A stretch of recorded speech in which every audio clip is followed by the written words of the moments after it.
morning. My name is Carley Davis. I'm the pastor here at First Baptist Church in Smackover. Let me welcome you to our daily devotions, and I pray that you have enjoyed the ones that different ones of our members have been sharing for the last few days. They've been sharing things that God has placed on their heart.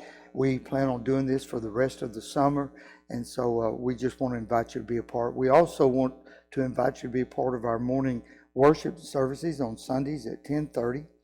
Today I want to talk to you about broken vessels, because during this time of the coronavirus, everyone feels broken. They feel they have a heart filled with fear or despair. Many people have lost their jobs. Family members have lost their lives. People are in a stay-at-home time that schools are closed down. Not sure what all is going to happen. And so what do we do about that? How do we respond to that? How do we make that a moment in our life that we become better rather than becoming bitter? Well, I like what the Apostle Paul said in 2 Corinthians chapter 3, verse 2. He said, "You are a book written in our heart, known and read of all men." And what Paul is saying there, the moment you were born till the day that you die, there's a book that's been written about your life, and everyone's observing that. Everyone sees this life you're living. Everyone's reading your book. And so as they read this, one of the great things we can pass on to our families and to our grandchildren and great-grandchildren, as they read a story of your life, they learn that whenever we go through the times in life that are very frustrating or very an unknowing future of what's going to happen as we're living right now, they can see the way you responded, and as a result, you became better. Now, I read in the book of James, he really shares with us how we can do this. Because one of the things you want to do in your book, you want to be able to say, I went through this hard time, because to be honest with you, the coronavirus, this is not the first time you've had something happen in your life that has made you feel maybe destroyed or despair. And so James tells us, he says in chapter 1, verse 2 through 5, he says, "My brethren, count it all joy when you fall into various trials." And a lot of you are saying, well, how in the world can I count this a joy? Well, we count it a joy when we see that God's doing something. You see, there are two things that you need to do as we go through this time in our life, but not just today, years from now, months from now, years ago. I pray that you responded in this way. And here are the two ways we respond. Number one, you have to receive what's happening in your life with a purpose. Realize that God's got a purpose. He tells us that all things work together for good, but only to those who love the Lord and are called according to His purpose. So it doesn't have to be something that destroys you. It can strengthen your heart, your life. And then not only do we receive it with a purpose, we also respond to it openly. We say, God, here I am, and I want to respond to this situation in my life in a correct manner. So what do? Well, James continues to say that not only do you count it joy when you fall into trials, but he said, knowing that the testing of your faith produces patience. But let patience have its perfect work, or let it follow its course, that you may be perfect and complete, lacking nothing.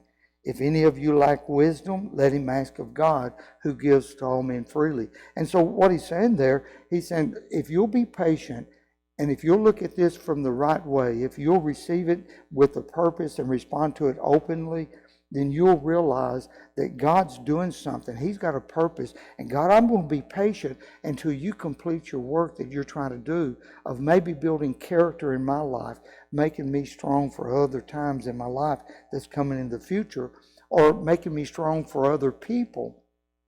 And he says, if any of you lacks wisdom, or he means if you don't understand why you're going through what you're going through, he said, let him ask of God, who gives to everyone freely.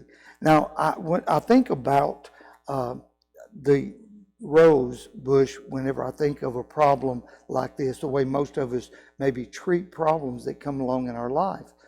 And let's think of this stem coming up out of the ground, and it has all the thorns on it before the rosebud forms.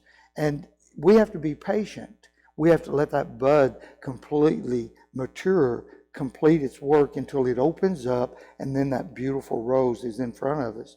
But what a lot of people do is like in this stem growing out of the ground, all these thorns, and they poke ourselves and we say, boy, I didn't like that. That hurt. And we just say, I'm going to cut that off right there. And we cut it off. And when we cut it off, we never get to see the rosebud open up into a beautiful flower. And so we just keep cutting it off. And God said, you've got to be patient and let it complete its course so that you can then see what God's trying to do. Now, I think of a lot of times in my life that I could have become bitter. Matter of fact, I probably have in a lot of moments in my life. But some of the greatest times that I think about is how that God would help those moments, help me to become better so that the story being written in my book can teach my family, my loved ones, my friends, the church I pastor, how that we can become a better person when God finishes the work. He completes it in our life.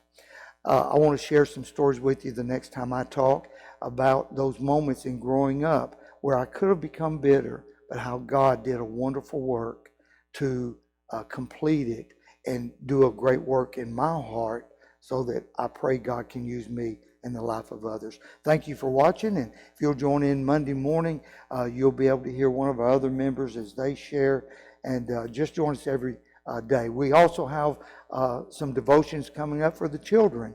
So if you'll look on our webpage and you'll see that, just click on devotions for Jam Kids, Jesus and Me. So thank you for joining today. May the Lord bless you.